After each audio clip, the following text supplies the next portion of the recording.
बेटे ने कहा, पापा, रिटायरमेंट पर आपको जो 80 लाख रुपए मिले हैं, उनमें से आधे मुझे दे दीजिए।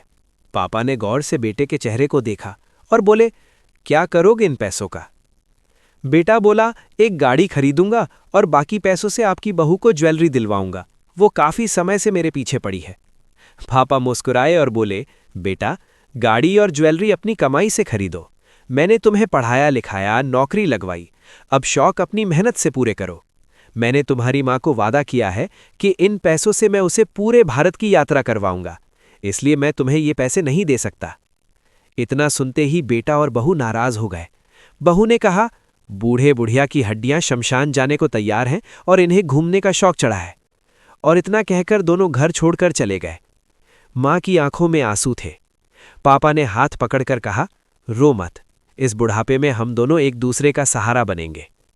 आगे की कहानी जानने से पहले चैनल को लाइक, सब्सक्राइब, फॉलो जरूर कर लें ताकि ऐसी और कहानियां आपको मिलती रहे। कुछ महीनों बाद दोनों पति पत्नी भारत भ्रमण पर निकल पड़े। दोनों ने जीवन को खुशी खुशी जीना शुरू कर दिया। इधर बेटा बहू शहर में कर्ज में डूबते चले गए। गाड़ी और घर ईएमआई पर थी।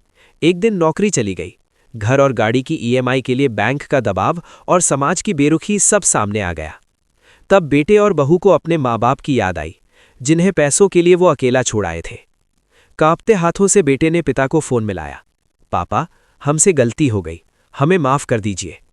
उधर से शांत आवाज आई, वापस आ जाओ बच्चों, माँ बाप का दरवाजा कभी बंद नहीं होता। बेटा और बहू रोते हुए घर लौट आए। माँ ने दोनों को सीने से लगा लिया। बेटे और बहू को समझ आ चुका था कि माँ बाप की कमाई पर नहीं, अपने दम पर उड़ना चाहिए, और जो अपने माँ बाप का सम्मान नहीं करते हैं, किस्मत भी कभी उनका सम्मान नहीं करती है।